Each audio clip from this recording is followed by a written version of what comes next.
Hi friends, எல்லோரும் எப்படி இருக்கீங்க? வெல்கம் டு டேஸ்டோ டேஸ்ட் தமிழ் சேனல். நம்மளோட சேனலை ஃபஸ்ட் டைம் பார்க்குறீங்க அப்படின்னா மறக்காமல் சப்ஸ்கிரைப் பண்ணிக்கோங்க.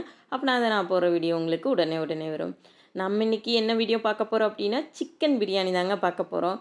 ரொம்ப டேஸ்ட்டாக எல்லாருமே செய்யக்கூடிய சீக்கிரமாக நான் செஞ்சால் டேஸ்ட்டாக வரல அப்படின்னு சொல்கிறவங்களுக்கெல்லாம் இந்த மாதிரி ட்ரை பண்ணி பாருங்கள். டேஸ்ட் அல்டிமேட்டாக இருக்கும். அது மட்டன் கிரேவியோடு வச்சு சாப்பிட்டேங்க. ரொம்ப சூப்பராக இருந்துச்சு. வாங்க இப்படி செஞ்சு பார்த்துடலாம்.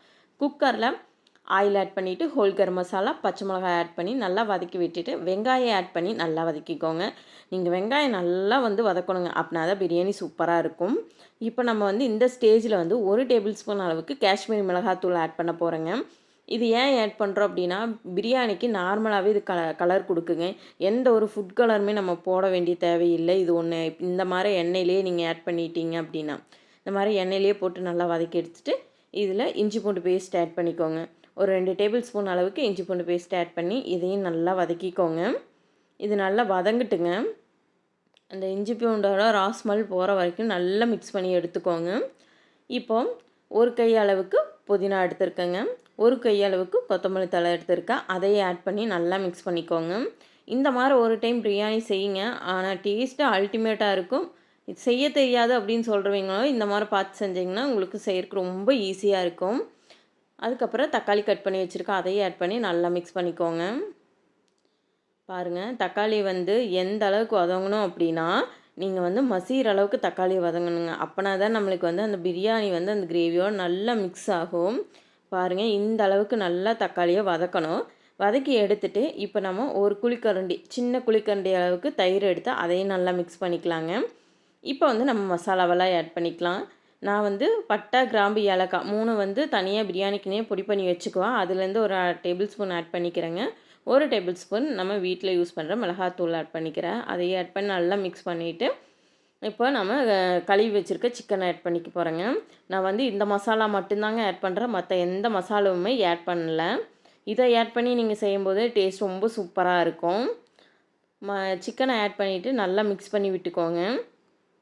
சிக்கன் அந்த மசாலாவோட நல்லா மிக்ஸ் ஆகணும். அந்தளவுக்கு நல்லா மிக்ஸ் பண்ணி விட்டுட்டு இதில் தேவையான அளவு உப்பு ஆட் பண்ணி நல்லா மிக்ஸ் பண்ணிவிட்டு இப்போ நம்ம மூடி போட்டு ஒரு 10 நிமிஷத்துக்கு வேக வச்சுக்கிறோங்க. ஏன்னு கேட்டிங்கன்னா அரிசி இப்போ நம்ம போட்டுட்டோம் அப்படின்னா ஒரு டைம் சிக்கன் வேகாது. அதனால் இந்த மாதிரி 10 நிமிஷம் வேக விட்டிங்கன்னா இந்த மாதிரி நல்லா தண்ணி வந்துடும். உங்களுக்கு கொலன்னு பிரியாணி போகாது. இந்த மாதிரி ஃபஸ்ட்டே நீங்கள் இந்த மாதிரி வேக விட்டுட்டீங்க அப்படின்னா இப்போ உங்களுக்கு தேவையான அளவு தண்ணி அளவு ஊற்றிக்கோங்க. நான் நார்மலாக சாப்பாட்டு அரிசி எடுத்துருக்கேங்க. அதனால் 1க்கு 2ன்னு சொல்லி நான் அரிசிக்கு தண்ணி எடுத்துக்கிட்டேன். லெமன் ஜூஸை ஆட் பண்ணி நல்லா மிக்ஸ் பண்ணி விட்டுக்கிட்டேங்க. இது நல்லா பிரியாணி பொறுத்த வரைக்கும் நல்லா கொதித்து வந்ததுக்கப்புறம் தான் நீங்கள் அரிசியை போடணுங்க. இல்லைன்னா முன்னாடியே சேர்த்திங்க அப்படின்னா குழஞ்சிரும். நார்மலாக வீட்டரிசி சரி பாஸ்மதிலேயும் சரி செய்யும்போது குழஞ்சிரும். இந்த மாதிரி கொதி வந்ததுக்கப்புறம் நல்லா அரிசியை போட்டு நல்லா மிக்ஸ் பண்ணிவிட்டு அதுக்கப்புறம் நம்ம மறுபடியும் ஒரு கொதி வந்ததுக்கப்புறம் தான் குக்கர் மூடி போட்டு நம்ம விசில் வைக்கிறோங்க.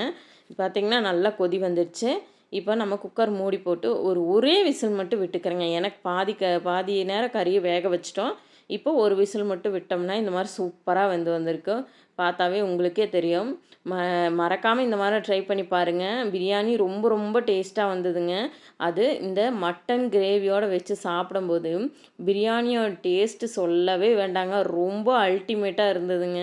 மறக்காமல் இந்த மாதிரி ட்ரை பண்ணி பாருங்கள். டேஸ்ட் ரொம்ப சூப்பராக இருக்கும். இந்த வீடியோ உங்களுக்கு பிடிச்சிருந்துச்சுன்னா லைக் பண்ணுங்கள், ஷேர் பண்ணுங்கள், சப்ஸ்கிரைப் பண்ணுங்கள். மறக்காமல் எப்படி இருந்துச்சுன்னு சொல்லி கமெண்ட் பாக்ஸில் கமெண்ட் பண்ணுங்கள். தேங்க்ஸ் ஃபார் வாட்சிங்.